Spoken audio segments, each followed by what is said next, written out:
Indo British advanced pain clinic నొప్పి మాయం surgery దూరం ఫర్ అపాయింట్మెంట్స్ 9155515563.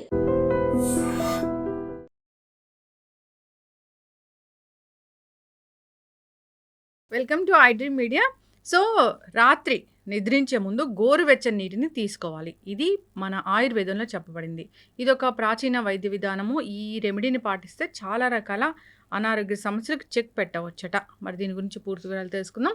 ఈరోజు మనతో పాటు ఉన్నారు ప్రముఖ ఆయుర్వేద వైద్య నిపుణులు ప్రొఫెసర్ డాక్టర్ టి వేణుగోపాలరావు గారు from Ojas ayurvedic centre Chikkadpally. Doctor గారు నమస్తే. ధన్వంతరియే నమః. నమస్కారం. డాక్టర్ గారు, జనరల్గానే చెప్తూ ఉంటారు ఆయుర్వేదంలో చెప్పిన చిట్కాలన్నీ కూడా సో రూట్ కాజ్ ఏంటి దాన్ని ట్రీట్ చేస్తుంది.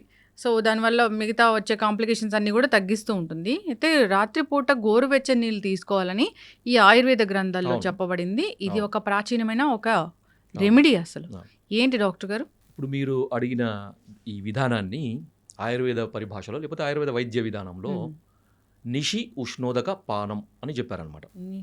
ఉష్ణోదక పానం. నిషి అంటే రాత్రి, ఉష్ణోదకం అంటే వేడి నీళ్ళు, పానం అంటే తాగడం. సింపుల్. రాత్రిపూట వేడి నీళ్ళు లేకపోతే గోరువెచ్చని నీళ్ళు తాగడం. నిషి ఉష్ణోదక పానం అని మనకు చాలా ఆయుర్వేద గ్రంథాలలో, ముఖ్యంగా భైషజ్య రత్నావళి, యోగరత్నాకరము, బసవరాజీయము ఇలాంటి గ్రంథాలలో మనకి దీని గురించి బాగా చెప్పారనమాట. అయితే ఈ నిషి ఉష్ణోదక పానం అంటే ఏంది, ఎలా తాగాలి, ఎవరు తాగాలి, ఎంతకాలం తాగాలి, ఇవన్నీ ప్రశ్నలు. సో దాదాపుగా నేను నా దగ్గరికి వచ్చే ఎక్కువ మంది పేషెంట్స్కి సజెస్ట్ చేసేది అంటే 170% మందికి, అంటే వాళ్ళ అవసరం, ఇది తాగాల్సిన అవసరం వాళ్ళకి ఇది నేను సజెస్ట్ చేస్తాను. దాదాపు 15 ఏళ్ళ నుంచి నేను ఇది సజెస్ట్ చేసుకుంటూ వస్తున్నాను. అద్భుతమైన ఫలితాలు ఉంటాయమ్మా. చాలా సింపుల్ రెమెడీ, సింపుల్ చిట్కా. మన చిట్కా అంటే మనము ఏదో మనము దీన్ని చిన్న చూపు చూడొద్దు, దాంట్లో ఎంతో సైంటిఫిక్ రీజన్ ఉంటుందన్నమాట. నేను చెప్తాను దీన్ని ఎలా చేసుకోవాలి. నిషి ఉష్ణోదక పానం అంటే ముఖ్యంగా ముందు ఉష్ణోదకం అంటే వేడి నీళ్ళు, దాన్ని ఎలా తయారు చేయాలి, ఎట్లా చేసుకోవాలి అంటే మామూలు మన ప్రిపరేషన్ కూడా చాలా వేరుగా ఉంటుంది. ఏదో నీళ్ళు గోరువెచ్చ చేసుకొని పొయ్యి మీద పెట్టి గిన్నెలో వేడి నీళ్ళు వేసుకొని తాగడం కాదు, దానికి ఒక పద్ధతి ఉంటుంది అన్నమాట. సో ఆ పద్ధతి ఎందుకు చెప్పారనేది కూడా దానికి రీజన్ చెప్తాను. ముందుగా ఎలా చేసుకోవాలంటే మామూలుగా మనం తాగే నీళ్ళు, చాలామందికి అపార్ట్మెంట్లు ఉన్న వాళ్ళకి RO నీళ్ళు మాత్రమే దొరుకుతాయి. లేదు, కొంతమందికి మున్సిపల్ ట్యాప్ నీళ్ళు దొరుకుతాయి, కొంతమందికి బావి నీళ్ళు దొరుకుతాయి, మినరల్ వాటర్ కూడా దొరుకుతాయి. కాకపోతే ఏంటంటే వీలైనంత వరకు మినరల్ వాటర్ అవాయిడ్ చేయండి, RO వాటర్ కూడా అవాయిడ్ చేయండి వీలైతే. దీని కొరకు ఏం చేయాలంటే ఒక గ్లాసు నీళ్ళు లేకపోతే 2 గ్లాసుల నీళ్లు తీసుకోండి. ఇప్పుడు నేను చెప్పిన నీళ్ళని తీసుకొని ఆ 2 గ్లాసుల నీళ్లు మరగపెట్టాలన్నమాట. ఎంతవరకు మరగపెట్టాలి అంటే 2 గ్లాసుల నీళ్లు అర గ్లాస్ అయ్యే వరకు మరగపెట్టాలి, లేకపోతే 4 కప్పుల నీళ్లు 1 కప్పు అయ్యే వరకు మరగపెట్టాలన్నమాట. ఇప్పుడు తీసుకోవాల్సింది ట్యాప్ వాటర్. ట్యాప్ వాటర్ అయితే చాలా మంచిది, ఎందుకంటే ట్యాప్ వాటర్ మనకి కృష్ణా వాటర్ కానీ మంజీరా వాటర్ కానీ మనకి నదుల నీళ్ళే దాదాపుగా మనకి మున్సిపల్ వాటర్ తీసుకుంటే మంచిది అనమాట. బావి నీళ్ళైనా మంచిదే. దీన్ని చతుర్భాగ అవశేష ఉష్ణోదకము అంటారు. అంటే ఒక భాగాన్ని 4 భాగాలు అయ్యే వరకు మరగబెట్టిన నీళ్ళు అనమాట. లేదు మాకు ఇంకా కొంచెం తొందరగా కావాలి, మాకు అంత టైం లేదంటే అర్ధ భాగ అవశేషం, అంటే 2 కప్పుల నీళ్ళు 1 కప్పు అయ్యే వరకు, లేకపోతే 1 గ్లాసు నీళ్ళు అర గ్లాస్ అయ్యే వరకు అర్ధ భాగ అవశేషం. ఇంకా కొంచెం స్ట్రాంగ్గా కావాలంటే 8వ వంతు, అంటే 2 కప్పుల నీళ్ళు 1/2 కప్పు అయ్యే వరకు అలా కూడా తీసుకోవచ్చు. లేదు అంటే అర్ధ భాగం కానీ చతుర్భాగంగా అంటే 1/4 రెడ్యూస్ కానీ లేకపోతే హాఫ్ రెడ్యూస్ నీళ్లు కానీ మనం చేసుకోవచ్చు అనమాట. సో మరగబెట్టి సన్నటి మంట మీద మరగబెట్టేసి కొంచెం టైం పడుతుంది, కొంచెం టైం పట్టినా ఓపికగా చేసుకోండి. చేసుకొని దీన్ని ఏం వడపోయాల్సిన అవసరం లేదు, దాన్ని డైరెక్ట్గా మనము తాగగలిగేంత వేడిగా ఉన్నప్పుడు మీరు టీ లాగా తాగేసేయండి.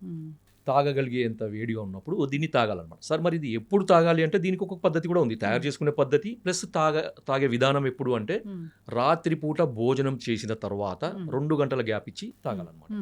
ఎందుకు అంటే మనకు తీసుకున్న ఆహారము పూర్తిగా జీర్ణమయ్యి మనకి పొట్టలోకి వచ్చినప్పుడు ఇది తీసుకోవాలన్నమాట. సో అందుకని ఏంటంటే మనకి ఈ ఫుడ్తోని కలవడం జరగదు. మామూలు ఉదాహరణకి మీరు 7 గంటలకి లేకపోతే 8 గంటలకు మీరు రాత్రి డిన్నర్ చేస్తారనుకోండి, 10ంటికి తీసుకోండి. లేకపోతే కొంచెం ఎర్లీగానే తీసుకోవాల్సిన మీకు అనిపిస్తే 7 గంటలకు మీరు భోజనం చేసేసి 9 గంటల వరకు తీసుకొని మీరు ఒక 10 నిమిషాల తర్వాత పడుకోండి, లేకపోతే అర్ధ గంట తర్వాత పడుకోండి, మీ ఇష్టం. కానీ తిన్న తర్వాత మాత్రం అంటే రాత్రి డిన్నర్ తర్వాత మాత్రం ఒక 2 గంటల గ్యాప్ మాత్రం ఖచ్చితంగా ఇవ్వాలి. ఓకే. ఓకే. ఇది తీసుకునే టైము, మనం తయారు చేసుకునే పద్ధతి. రెండవది సార్, మరి దీనివల్ల మనకు ఉపయోగాలు ఏంటి? అందరికీ మనకి డౌట్ కదా, మీరు తీసుకోమన్నారు మేము తీసుకుంటాం, కానీ దీనివల్ల ఏం సార్, మాకేం బెనిఫిట్, ఎందుకు తీసుకోవాలి సార్, మాకేం పని లేదా అని అడుగుతారు కదా. చెప్తాను.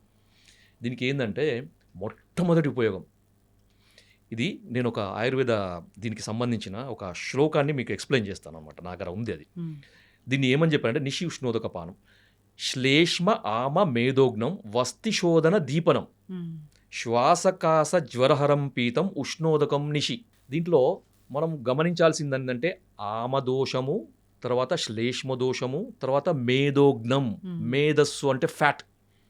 ఎవరైతే ఇంతకుముందు నేను కొన్ని ఒబెసిటీకి వాడే మందులకు అనుగుణంగా అవి వాడుతూ కూడా రాత్రిపూట ఈ ఇప్పుడు నేను చెప్పిన విధానంలో వేడి నీళ్ళు కనుక తాగితే మనకి ఫ్యాట్ కూడా తగ్గుతుంది. ఖర్చు లేని వైద్యం అన్నమాట. కొంతమందికి ఏ మందు వాడడం సార్, ఎక్సర్సైజ్ చేయం, డైట్ చేయం, ఏదైనా టిప్ చెప్పండి అంటే ఇది చెప్తాను నేను.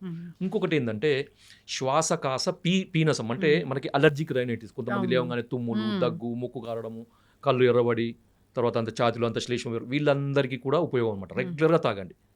మీకు తీసుకునే మందులకు అడిషనల్గా ఇది కనుక మీరు చేస్తూ ఉంటే మీకు మందులు అద్భుతంగా పనిచేస్తాయి. మందులు ఎక్కువ కాలం వాడాల్సిన అవసరం లేకుండా తక్కువ కాలంలో వాటి రిజల్ట్స్ కనపడతాయి అనమాట. తర్వాత ఇంకొకటి కాన్స్టిపేషన్, ఉదయం లేవగానే చక్కగా మోషన్ అవుతుంది, ఫ్రీగా మోషన్ అవుతుంది. తర్వాత డే అంతా కూడా ఎనర్జెటిక్గా ఉంటారు అనమాట. ఎందుకంటే దీనికి ఆమదోషహరం అని చెప్పారు. ఆమం అంటే టాక్సిన్స్, అవి బయోటాక్సిన్స్, ఫుడ్ వల్ల వచ్చేవి, మెటబాలిక్ యాక్టివిటీలో వచ్చే టాక్సిన్స్, లేకపోతే రకరకాల టాక్సిన్స్ని మనమే ఆమదోషం కింద. ఆమదోషం అది పెద్ద టాపిక్ అది. సో ఆమదోషం ఉన్నప్పుడు శరీరంలో అంత బరువు, నీరసము, లేకపోతే ఎప్పుడు చిన్న పని చేసిన తొందరగా అలసిపోవడము, లెథర్జీగా ఉండడము, దేని మీద కాన్సన్ట్రేషన్ లేకపోవడము, కొంచెం పని చేసినా కూర్చోవాలనిపించడం, కూర్చున్న తర్వాత పడుకోవాలనిపించడం, పడుకున్న తర్వాత పూర్తిగా నిద్రలో జారుకోపోవాలనిపించడము, తర్వాత చిరాకు, చిన్నదానికి చిరాకు, ఏదైనా కొద్దిగా సౌండ్ విన్నా కానీ ఆయాసంలాగా రావడం, దడలాగా రావడం, కోపం రావడం, రెస్ట్లెస్నెస్, ఇవన్నీ ఉంటాయి అన్నమాట. ఇవన్నీ కూడా ఆమదోషానికి సంబంధించినవి. సో ఇవి తీసుకోవడం వల్ల ఏమంటే బాడీ డిటాక్స్ అవుతుంది, శరీరంలో ఉన్న మనకి టాక్సిన్స్ అన్నీ కూడా పోతాయి అన్నమాట. పోయి బ్లడ్ ప్యూరిఫై అవుతుంది, మన పేగులలో ఉండే మలం, చెత్త చెదారము, తర్వాత మలం, మన టాక్సిన్స్ అన్నీ కూడా బయటికి వెళ్ళిపోతాయి. వెళ్ళిపోయి మనకి రోజంతా హుషారుగా ఉండేటట్టు చూస్తుంది అన్నమాట. సింపుల్ రెమెడీ, చాలా సింపుల్ రెమెడీ. ఎంత మనకి దీనికి ఏమైనా ఖర్చు ఉందా? ఏం లేదు. నీళ్ళు తాగి పడుకోవడం, పాలు తాగే బదులు పాలు, కొంతమంది జ్యూస్లో తాగే అలవాటు ఉంటుంది, అవన్నీ మానేయండి. మీరు జస్ట్ ఒక నీళ్ళు తాగండి, వేడి నీళ్ళే తాగండి, ఖర్చు లేని పని తాగండి. మీరు ఇవన్నీ బెనిఫిట్స్ వస్తాయి. తర్వాత ఇంకొకటి ఏంటంటే కొంతమందికి స్కిన్ డ్రై అవుతుంది, ఇప్పుడు చలికాలం కదా, స్కిన్లో హైడ్రేషన్ కూడా అవుతుంది, చర్మం మొత్తం తేమగా ఉంటుంది, స్కిన్ కలర్ కూడా పెరుగుతుంది దీంతో. ఎందుకంటే టాక్సిన్స్ అన్ని పోతుంటాయి కదా, బ్లడ్ ప్యూరిఫై అవుతుంది కదా, స్కిన్ కూడా మంచిగా గ్లో పెరుగుతుంటుంది, చూడగానే ఏదో హెల్తీగా కనపడుతుంది, ముఖం కూడా తేజస్సుగా కనపడుతుంది. సో ఇన్ని బెనిఫిట్స్ ఉన్నాయి. తర్వాత ఇంకొకటి ఏంటంటే ఇది కొంతమందికి ఈ హెచ్డిఎల్ లెవెల్, ఎల్డిఎల్ లెవెల్, మనకి లిపిడ్ ప్రొఫైల్ అంటారు కదా, లిపిడ్ ప్రొఫైల్లో హెచ్డిఎల్ లెవెల్ మనకి తక్కువ ఉండడం, ఎల్డిఎల్ లెవెల్ ఎక్కువ ఉండడము, టోటల్ కొలెస్ట్రాల్ ఎక్కువగా ఉండడం, వీళ్ళకి కూడా ఇది వాడుతుంటే, ఆ మందులకు అడిషనల్గా వాడుతుంటే కూడా మంచి బెనిఫిట్స్ ఉంటాయి. సరే ఇవన్నీ చెప్పారు. మీరు ఇంట్రెస్ట్ ఉన్న వాళ్ళు ఈ పార్ట్ చూడండి, ఈ లాస్ట్ పార్ట్. ఇది కారణం చెప్తాను నేను ఎందుకు ఇది ఇంత అద్భుతంగా మీరు చెప్తున్నారు, దీని యొక్క ప్రాముఖ్యత ఏంటి, అసలు దీని వెనకాల ఉన్న సైంటిఫిక్ రీజన్ ఏంటి. సింపుల్ అమ్మా, మనకి శరీరంలో స్రోతస్సులు అని ఉంటాయన్నమాట, నాడులు అని అంటారు. సూక్ష్మ నాడులు, స్థూల నాడులు అంటే సప్టిల్, అంటే మనకి సూక్ష్మ అంటే సప్టిల్గా ఉండే నాడులు అంటే మార్గాలు, పతాలు, వేస్, తర్వాత మనకి capillaries, blood vessels, capillaries, lymphatic డ్రైనేజ్కి సంబంధించినవి, తర్వాత వీన్స్, వీటి ఆర్టరీస్, నర్వ్ కండక్షన్ సంబంధించిన నర్వ్స్, వీటన్నిటిని కూడా మనం స్రోతస్సుల కింద తీసుకోవచ్చు. అవి కంటికి కనబడని వాటిని మనకి సన్నగా ఉండే వాటిని సూక్ష్మ స్రోతస్సులు అంటారు. స్థూల స్రోతస్సులు అంటే మనకి గ్యాస్ట్రో ఇంటెస్టైనల్ సిస్టంలో ఉండే మనకి పేగులు, తర్వాత ఇవన్నీ కూడా మనకి స్థూల స్రోతస్సుల కింద తీసుకోవచ్చు. వీటన్నిటి కూడా మార్గాలు అన్నమాట. అంటే మనకి వాత, పిత్త, కఫాలు కానీ, ఆహారం కానీ, తర్వాత రసధాతు కానీ, ధాతులు కానీ, రక్తం కానీ, మలినాలు కానీ, ద్రవ పదార్థాలు కానీ, ఒక మనకి నర్వ్ కండక్షన్ కానీ ఒక దగ్గర నుంచి ఇంకో దగ్గరికి మూవ్ కావాలంటే ఈ స్రోతస్సులు క్లియర్గా ఉండాలి. ఓకే, ఎప్పుడైతే ఈ స్రోతస్సులలో లేదా ఈ మార్గాలలో, ఈ దారులలో అడ్డంకులు ఉంటాయో వాటిని స్రోతావరోధము అంటారు. ఈ స్రోతావరోధము తొలగిపోవడానికి అగ్నితత్వం కావాలి. అంటే ఒక ఫైర్ ఎనర్జీ అన్నమాట. ఒక ఫైర్ ఎనర్జీ ఉన్నప్పుడు ఏంటంటే ఆ స్రోతస్సులు అనేవి బ్రేక్ అవుతాయి, ఎందుకంటే వాటిలో ఉండే అడ్డంకులు అనేవి కరిగిపోతాయి అన్నమాట. సో మేధో ధాతు ఫ్యాట్ వల్ల కానీ అది అడ్డంకి ఉండొచ్చు, శ్లేష్మ ధాతు వల్ల కానీ ఉండొచ్చు కదా. సో వీటి వల్ల వచ్చే శ్రోతావరోధం పోవడానికి అగ్ని యొక్క తత్వం అవసరం అనమాట. మనము అగ్ని యొక్క తత్వాన్ని నేరుగా మనం తీసుకోలేము. మనం మంటం లోపలికి తీసుకోగలుగుతాం, ఫైర్ లోపలికి మింగగలుగుతాం లేదు.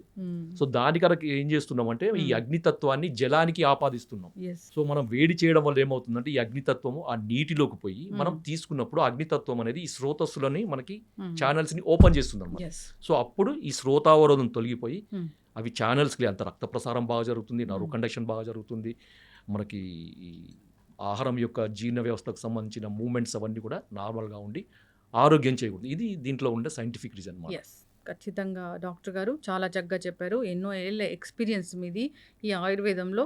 చాలామంది అంటే మాకు డయాబెటీస్ తగ్గింది, సోరియాసిస్ తగ్గింది, మేము వెయిట్ లాస్ అయ్యాము, సో మాకు గ్యాస్ట్రిక్ ఇష్యూస్ ఉంటే తగ్గాయి, ఇలా చెప్తూ ఉంటారు మీ దగ్గర వచ్చినప్పుడు.